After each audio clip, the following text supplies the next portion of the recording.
Hello. Welcome to the You Could Be My Aramis podcast. I am your host. My name is Mike Bankhead. I am a bass player and songwriter from Dayton, Ohio. This is episode 2. On this episode, you're going to meet Brian Johnson.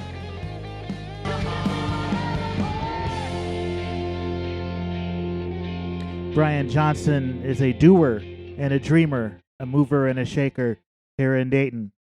Let's get to the conversation. Today, I have with me multi-talented Brian Johnson. I guess I could call you an entrepreneur, a local entrepreneur. Is that fit? Yeah, that's a way to put it. I always like maybe the term, like a dreamer, just a doer. Some of the things we do makes money. We got to sustain ourselves, but everything, the word entrepreneur comes with so many stigmas to it. I just like to. I'm just a doer. I just wake up in the morning and want to do cool stuff. So that's what motivates me. I like that better. Okay, so Brian is a local doer, and I met Brian because I'm a musician, and when I'm not playing, I also like to go to shows, and my favorite place to go see shows is Yellow Cab Tavern, and Brian is pretty much always there because a lot of the things that he is doing involves working around and in that space. So we're going to talk about a couple of things. Some of them are things that you can eat, and some of them are things that you cannot eat. Let's talk about the food ones first. You're on the Pizza Bandit team. Tell me how that started. That's right. Well, Pizza Bandit started when I guess Mark Jeffers, he really wanted to get a food option going at the Yellow Cab because we have Yellow Cab's great. It's a great bar to hang out at, a great place to see live music. But you're not able to have food there. Before 2019. So it was we talked to a bunch of different people. I've always kind of helped Mark with a bunch of different projects over the years, and he's a business partner of mine in multiple different endeavors, including the Pizza Bandit.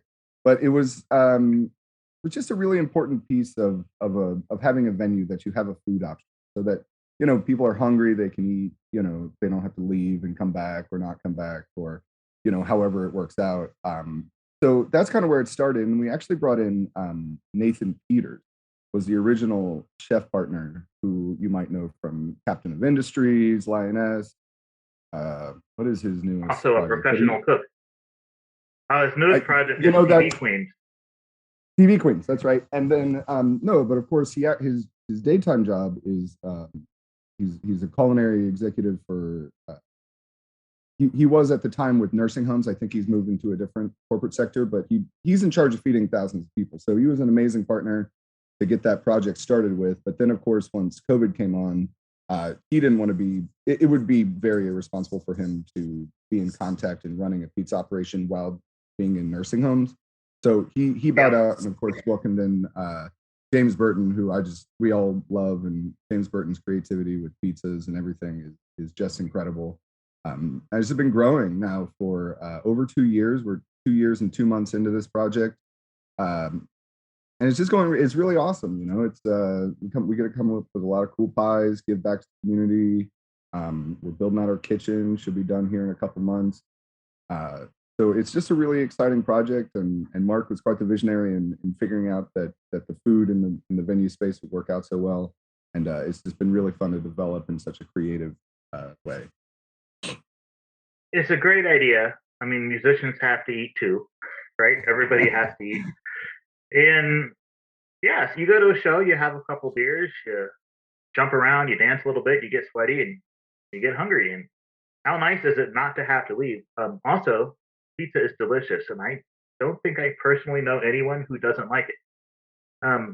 That said, pizza needs something different to different people, depending on where you are in the country. Of course, here in Dayton, let me say it like a local. Dayton, day, glottal, stop, in. You're not supposed to hear the T. Here in Dayton, we have our own unique style, thin crust, cut in a square, tastes very salty. With the ingredients kind of like, I guess, brunoise cut almost, right? Really diced up small. That is not what you're doing. You're doing big, tasty, That's the marketing term. Big tasty, just big New York style pies. So, how is the decision made to go in that New York style direction with the hand tossed Well, crust? Hand tossed, right? oh yeah, hand tossed. Yep. Every dough's pushed out by our staff. Well, it's just kind of a personal favorite of mine. Mark, it's a personal favorite of Mark as well. That was kind of his original vision for it. But I grew up on flying pizza. Johnny's Slice in New York was one of my favorites down in Centerville when they were around. And it's just always been one of my favorite type. We definitely don't do the tavern cut. James has a big aversion to the local square cut style for whatever reason. So we'll joke around with it every once in a while and offer it, but no, we really want to have that big slice, and it's a good value too. At the end of the day, I mean, there's no place you can really go and eat for $5. So being able to get one of these extra large slices, ends up being a good value at the same time. So it's a really good. It's just a nice offering. I always find with the tavern cut styles also that I end up eating too much for whatever reason. It's something about the way those squares are cut. You just keep popping them into your mouth, and next thing you know, you're just overeating. So you mentioned the price, $5 a slice, and they're good sized slices. But if you get a whole, which has 6 slices, you're not charging 30, you're charging 25. So it's kind of like buy 6, get 1 free. That's right. Yeah, I mean, or by 5, yeah, get 1 free. And what's really funny about it's an 18-inch pie. Some people look at that $5 price initially and they're like, oh, that's a lot for a slice of pizza. But an 18-inch pie is actually larger than 2 medium 12 inches by almost 25%. So it's really about people that don't know that. I was gonna say, if you don't know that or understand that, you got to go back to ninth grade geometry. So it really comes down to us. We gotta work on educating our customers that that and anybody who's had it, then they immediately understand. But it's really about explaining to those new customers why and how large this pie actually is. And we're really excited. Once we get the new kitchen, we're gonna have an even larger pizza. We're gonna have a 30-inch pizza. I haven't done the math. Is 2 18 inches smaller or bigger? Can you do it in your head real quick than a 30-inch? I cannot do it in my head. Multiplying by 3.14159 is not my strong suit. I will get to the talk about how you were able to afford your kitchen, but I want to talk more about the food first, just to really make people who haven't been there have the urge to go pay you a visit. So not only do you have pizza, for people who for some reason won't eat crust, you've come up with a creative solution to get people to actually finish their crust. And each pizza comes with a little dipping sauce. How did you guys come up with that idea? Each slice comes with a dipping sauce. Right. So when we started the company, one of my walkaway, ultimatums, and I don't love ultimatums. I don't do a lot of ultimatums, but one of the ultimatums was every slice comes with a dip. Excuse me. And it's just that extra flavor. It's just that extra ability to customize, to lean into your own preferences, etc. And who doesn't love to dip? It's just kind of second nature, and it adds to the value of the slice. It's just every slice has to come with a dip, and that's one of my policies. And then of course we have. I love it. We have 6 different dips. We have garlic butter, hot sauce marinara, chipotle ranch, balsamic. I am blanking on the last one. Give us sweet garlic. Sweet garlic. And then sometimes, depending on if you're doing a specialty pie, you'll have a specialty dip to go with it. We do introduce special dips from time to time. Yep. So on the standard menu, you've got your cheese pizza, you've got your pepperoni pizza. You have little bandits. They're kind of like super shrunken calzones, which are also delicious and dippable. So if you don't feel like you want a whole slice, these are like kind of mini slices all rolled up. Hopefully people are not sleeping on your salad, because while it is not complicated, it's delicious. You've got great texture. You've got some nuts in there for crunch. You've got some goat cheese in there, nice balsamic. The salads are great. Like if you're feeling you don't want the heaviness of pizza weighing you down. You get the pizza bandit salad, and that's great. Uh, but you don't just do cheese and pepperoni pizzas. Uh, you and James are known for coming up with some interesting ideas and putting them on pie. Um, Now, I haven't tried all of your specialty pizzas, but I feel like I've gotten to maybe a dozen. What are some of your favorites that you've done in the past? Don't say the cicada one. I don't know that that counts as a Well, thing. By the way, if you're listening, these guys got national press on their cicada pizza. That was pretty cool. yeah, I unfortunately actually wasn't able to try the cicada pizza because I have a shellfish allergy. But there's a whole tasting panel. You can see it on our Facebook page, and I think it's been broadcast around the world. At this point, but yeah. So, but of course, we go off the wall. We'll put candy corn, we'll put cicadas. You know, some of that is kind of challenging us to see, like, can we make these obscure ingredients taste good? But I have a saying, and it's basically, if you dream it and you put in the work, you can put it on a pizza, right? So, I mean, that means we put everything from, prime rib, crab rangoon is one of our most popular pizzas. We've done skyline chili, we've done elotes, we've done some amazing collaborations also. I think, we did one with Lee's Chicken, which was just incredible. They reached out to us and were like, hey, we see what you're doing and we want to get involved. But I mean, we've done collaborations with Black Bob's, with Now Street Deli, with Meadowlark Restaurant. I mean, these are all local restaurants that I personally love and, feel honored to be able to work with. But I mean, it also just ends up making a really fun product and ends up being able to give back to the community in a way. People seeing other businesses work together. There's this idea that, like, businesses are all competing with each other, but in food service, nobody eats at the same place every night.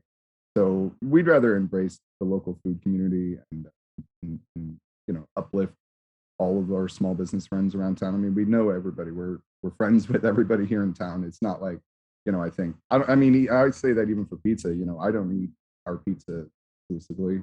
I hope I'm allowed to say that, but it's like, I like a Detroit style pizza. I'll eat a square cut tavern style. Don't tell James, but it's what it is. And it's really fun just to get creative. And when we get to our new menu, it's going to be really cool to be able to expand our options as well. I do want to mention, though, you mentioned that our standard offerings, pepperoni and cheese, but we did also, a few months ago, you can now get sausage, banana pepper, or mushroom at 7 days a week. Hey, I'm behind. It's something that is not actually that well known. So getting that out there, that sausage, pepperoni, banana pepper, and mushrooms available all the time. Yep.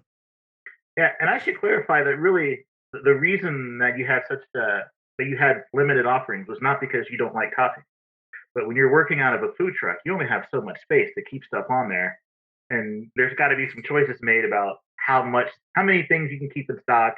And I noticed that since you are all committed to fresh quality ingredients, you don't want to have anything on there that's going to be out there for like 3 weeks or whatever. So, however, soon, problem to be solved because you're going to move indoors to a bright, shiny, massive kitchen. How did you manage to accomplish that? Well, we were sitting there saying, like, looking at a problem. The problem is what you mentioned, in that, we're very limited on what we can do in the food truck. And every pizza from start to finish takes no less than 12 minutes. And we have 4 ovens that we can cook in at any given time. So you can run the math out, and it ends up that you're able to do about 20 pizzas an hour. And at points, we will exceed that on a Friday or a Saturday, what we're able to do. So we're faced with this problem of, well, how are we going to fund this? We're in the middle. We're talking about this in December and January of 2019 and 20, or 20 into 21. I'm sorry. When it's, not a good time for restaurants. We're busy, but we're hardly even profitable when we're at our busiest. So it's kind of like, how are we going to earn our way into this, or how are we going to do this? So we threw out a lifeline. We said to the community, like, man, you guys are keeping us super busy. It's going to take us forever to be able to earn our way into this. We'll will you all help us achieve our goals and our dreams of being able to expand this offering that everyone enjoys and everything. And it was amazing. It was just an incredible outpouring. I still kind of feel like I haven't figured out the words to express my gratitude when we raised $57,000 to be able to build out this kitchen from the community. You know, I mean, you see a lot of Kickstarters out there, a lot of GoFundMes. You know, we chose Kickstarter because it represented that it would actually fund our restaurant. We didn't want to have a half-funded project, you know, and I mean, Kickstarter is all or nothing. So it was very nerve-wracking, and but ultimately the community was there for us and came through for us, and it was absolutely incredible, honestly, how that all worked out. I mean, it was a 2-week period, and you know, we worked really hard to get the word out and to put fun, incentivizing reward levels up there for everyone, and it's just gratitude. I can't even express, you know. And then of course, what we're going to be able to do with that, you know, we're going to be able to have 12 specialty pies. We're going to be able to have 30-inch pizzas. We're working on crust dusts, crust seasonings. We're working on different, more unique topping options. Like I said, we're going to have a 30-inch pizza, which is just going to be incredible. So it's going to be really interesting, and hopefully we're able to get this project done here in the next couple months. Awesome. More pizza for everyone, and I don't think anyone should have a problem with that. However, pizza is not the only delicious thing that you are into, Mr. Brian Johnson. You are also recently started making soda, whereas those of us who grew up in Ohio would say pop. But you know, once you start traveling, you kind of flatten your regionalisms a little bit so that people outside can understand you. So the question is, why? Why are we making soda? Well, so this is actually a project that Shane Anderson of Ghostlight Coffee and myself were preparing to launch in March of 2019, or of 2020. Keep getting the years are all mixed up. No, anyways, we were working on it in January and February of 2020, and we were getting ready to launch it in March of 2020 when, of course, the world ended, and everyone was just scrambling to figure out what to do with their small businesses and how to keep it alive. So it's actually been on the shelf for almost 2 years now, and we just recently decided that now was a good time and that we were all in a good spot to be able to focus on this and get it going again. But the reality of it is, you know, once again, when you're dealing with bars, it can be limiting to people who don't drink as much. And that demographic is well on the rise. There are new people coming into the market of that type of going out in your 20s and 30s, starting to go out into entertainment venues and not really having a ton of options. You know, it all started when my good friend, the reason I was motivated to get this going again, my friend Brian Hoflick recently took up a sober life maybe 6 months ago, and I went out with him trying to find non-alcoholic offerings. And some of your nicer bars, the bartenders were able to work up something, you know, above Shirley Temple or just getting a soda off the gun, but many of them were not.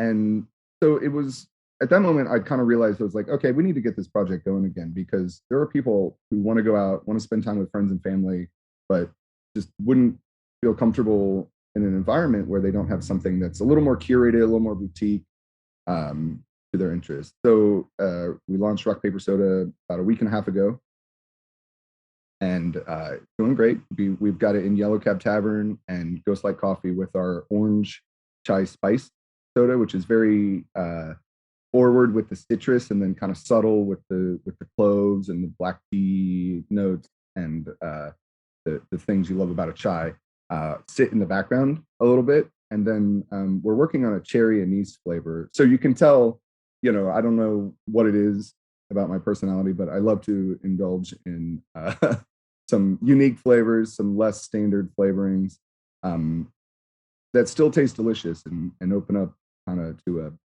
more curated beverage in that instance. Yeah. Food item in Pizza Bandit's instance, you know. So right now we're just out doing kind of, am I allowed to say it? Can I say it? Pop-up events. Yes. We're out doing pop-up events. Pun intended. across town. And then we're looking to hopefully be able to start distributing more widely to local restaurants and bars in January and February of 22. So I love your description of the orange winter chai. I'm going to read it off the website. You actually described it very similarly to the way you have it written on your website. So I can tell you your practice. But enjoy forward, bubbly citrus notes with subtle flavors of cinnamon, cardamom, ginger, cloves, star anise, juniper. Yeah, I think it's really important to note that, you know, the way that soda and pop originated was really out of the medicine cabinet. You know, tonic water, tonic represents an idea of some sort of healing, you know, nature to it. And a ton of these were made in the pharmacy, you know, and then later realized they could be marketed as, you know, you could update and make the flavor profiles more sweet and all this and kind of update it into what we now have as soda, you know. So we are reaching back to that a little bit. Of course, it still has to taste great. And another thing I always say is that, like, I don't really believe there's bad ingredients, just bad preparations.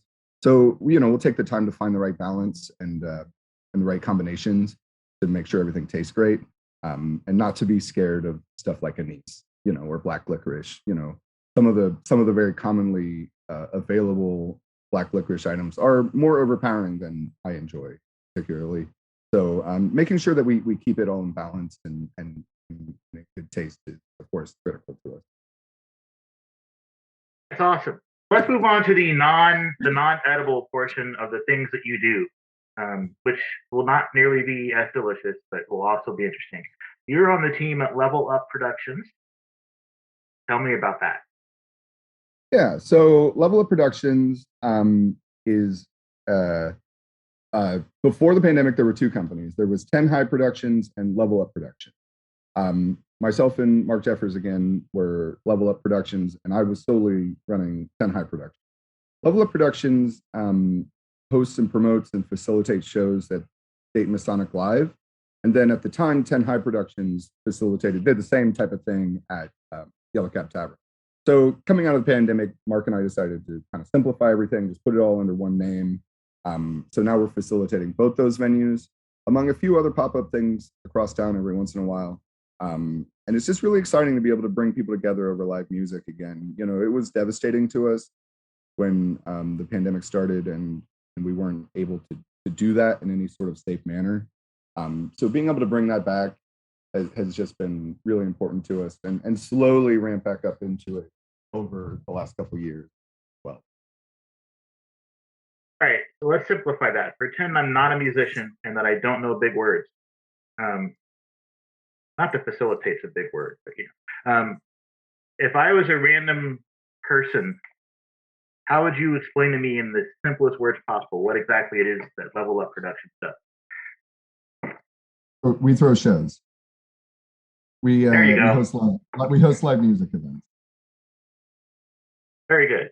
All right, so let's go to the other side. I'm a musician. What are some reasons I might want to work with you instead of trying to do it myself?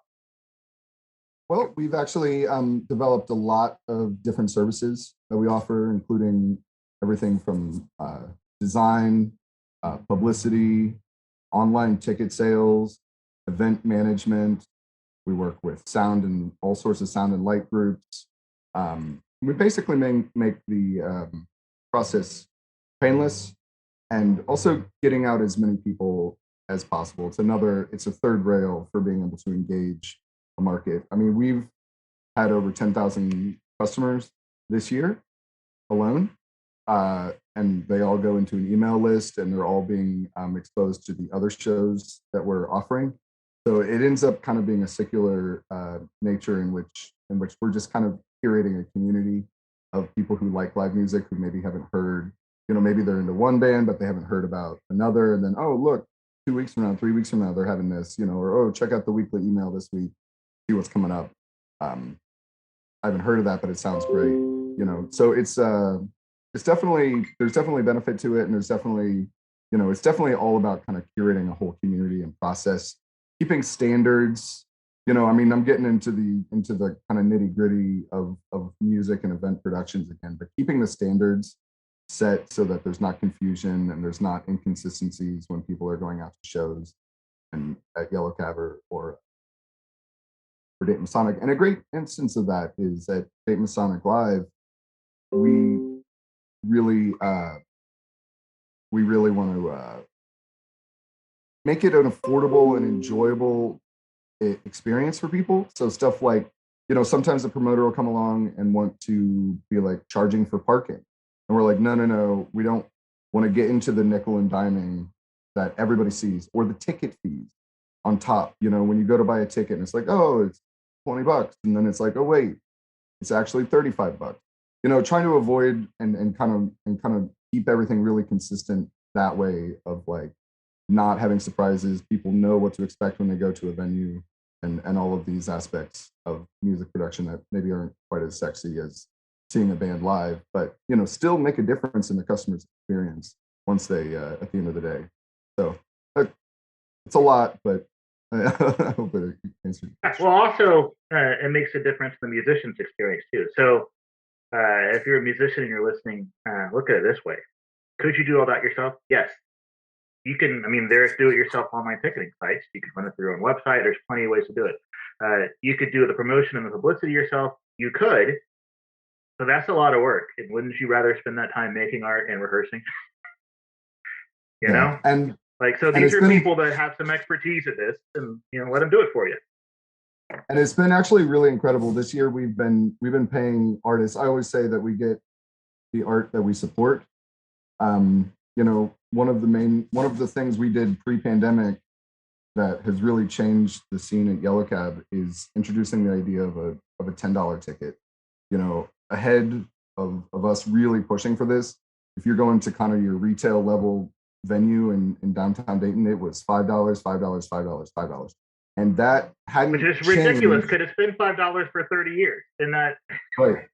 I mean, you can just look at cost of living and say, like, how has the market forced this number to stay at $5? And we were like, this is ridiculous. And now we're to a point where, sometimes we'll do $12 or even $15 tickets, and we're paying out artists more than we've ever paid out. On average, we've been hitting $1,000 or $1,100 per show being paid out to artists, which maybe doesn't sound like a ton, but you have to understand that before the pandemic and before 2019 or 18, artists walking away with $200-$300 was like a great night. And we just looked at it and said, this is not okay. This is not how we're going to be able to develop an actual music scene, because people are going to move away. They're going to move to bigger markets. They're going to try to find other opportunities, and we have to figure out a way to develop that. So that's one of the major projects we had worked on. We're working on a new project, and it's actually a music subscription pass to Yellow Cab. So it'd be like $35 or $40 a month, and you could then attend every show at Yellow Cab, and then also trying to start working with other venues or other retailers or other people to say, like, oh, if you buy this music pass, then you can also get a discount at these shows or get a discount at these restaurants before or after the show, stuff like that. It's not ready to be launched yet. I really wish it was ready to be launched today. We're recording this on Cyber Monday. It would have been a great offering for today, but we're just not quite there yet. So we're going to keep working on that and keep working on ways to kind of, update and find new opportunities for our local musicians and their audience. Yeah, that would have actually been cool to have ready today. This is actually going to probably get released in January. So January 22, dear listeners, when you were listening to this, but we did indeed record it at the end of November 2021. And so here's the thing, as a musician, we really, it should be like the food thing, where like we really shouldn't compete with each other. There's enough different kind of artists, different kinds of art, that there are enough people that will support all of us if you're making quality art, right? And we should really consider that our fellow musicians are, we're all on the same team in some ways, but also we're a partnership with the venues that we play in. We want them to make money so that they stay in business, so that we have a place to play.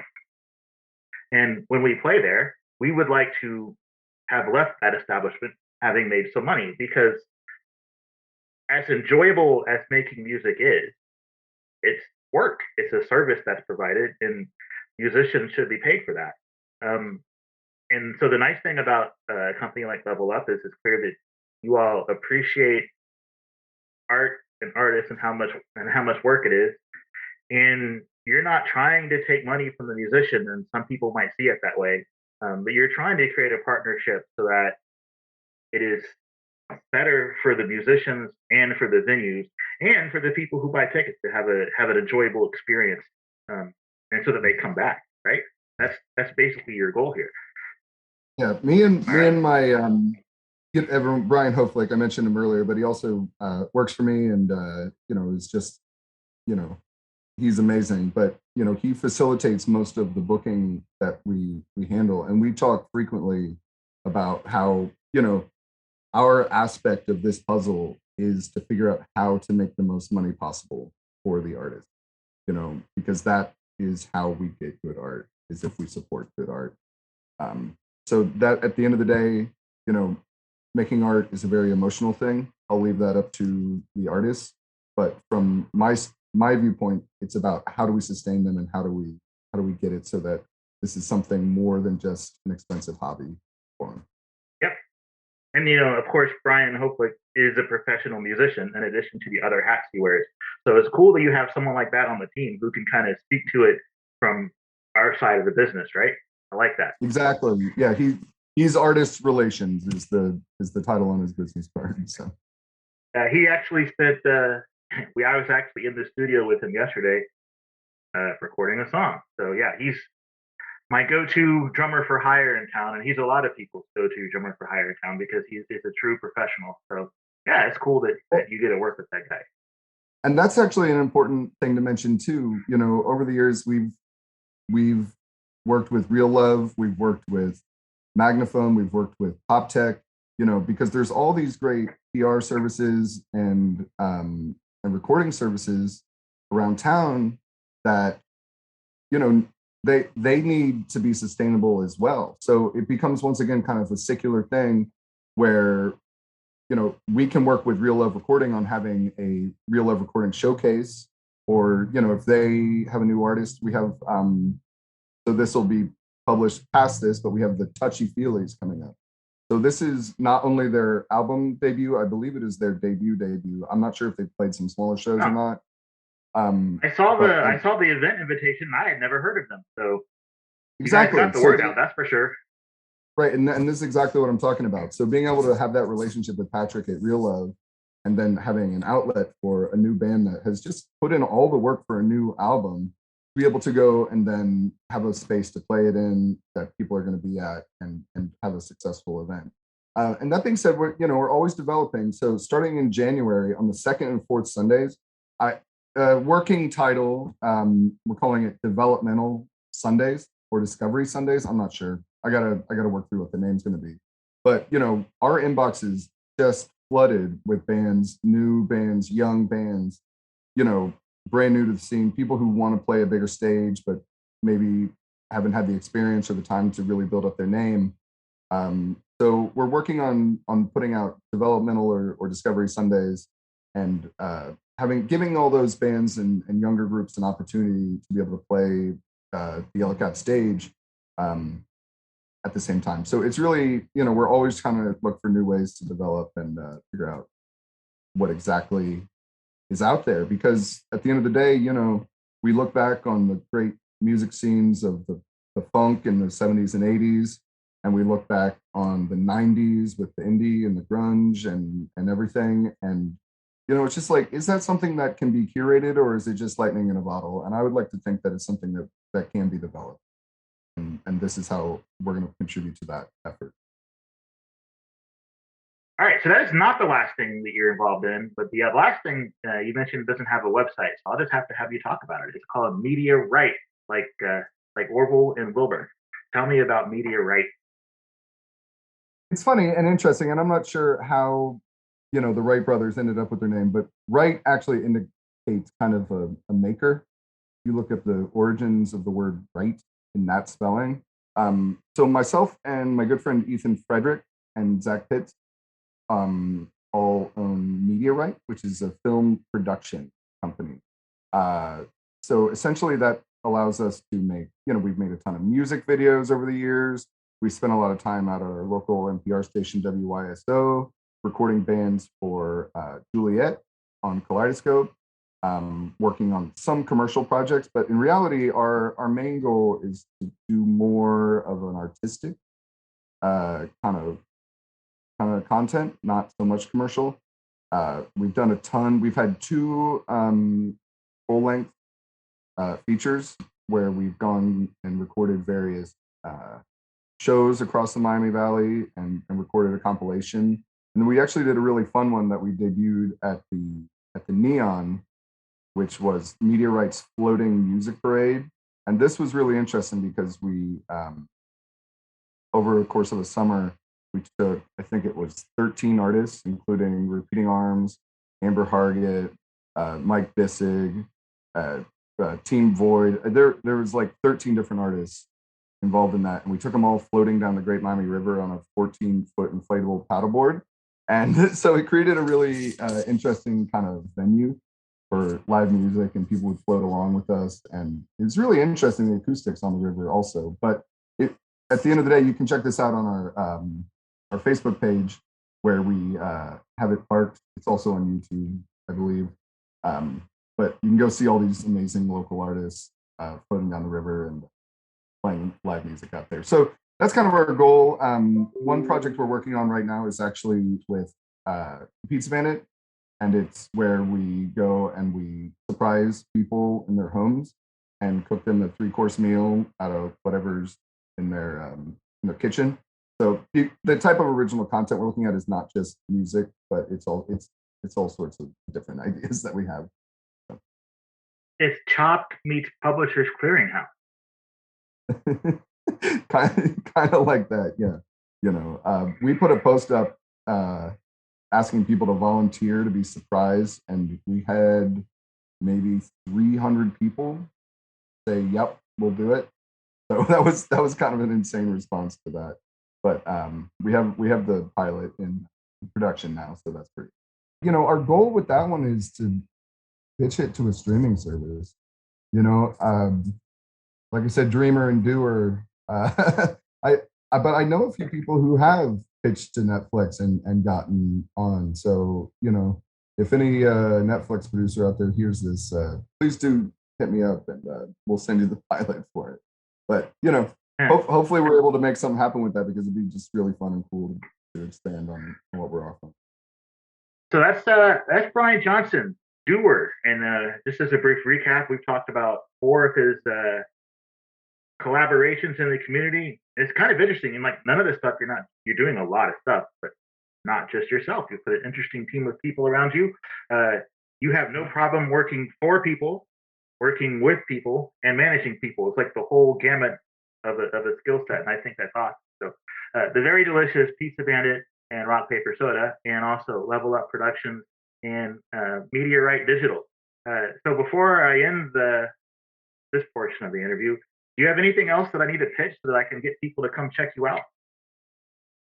The ultimate compliment you can get is when people attend our shows or try our food or watch our videos or whatever it is, eat or drink our soda, and just go out and support, and not just us, but everybody else in the community. Everyone's working really hard, and you'd have no idea how hard it is and how much work goes into running a small business, a band, having an idea, And then the other thing is, the listeners out there, like, everybody was given permission when they were born to do whatever they want. So, and I highly encourage everyone to find that thing that really makes them happy, and, explore it and see how they could take that further. Because there are definitely ways, and there's resources, and people out there want to help. So be sure to reach out. That is awesome, and it's actually, we could not end on a better, more encouraging note. Thank you, Brian, for taking the time to talk to me today. I very much enjoyed that conversation with Brian Johnson, and I would like to thank him again for being such an outstanding guest Also, thank you, dear listener, for having found and listened to the You Could Be My Aramis podcast. Beginning next week, you get 2 episodes every week. I will be releasing new episodes on Wednesday and on Friday. Please subscribe to the You Could Be My Aramis podcast on whatever platform you use to consume podcasts. Instead of the music that I would normally use at the end of an episode, and maybe I shouldn't say normally because this is only episode 2, so we don't know what normal is yet, right?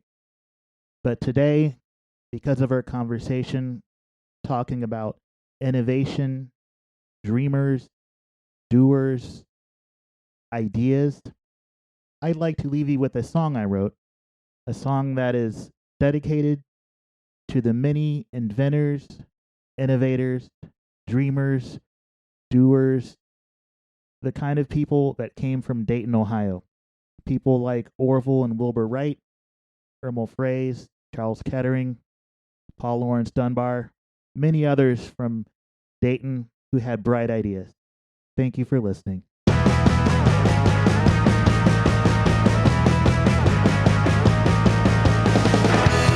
Tell your teacher I got some bright ideas. Tell your teacher I got some bright ideas. When I leave here, I will go drown in tears. So tell your teacher I got some bright ideas.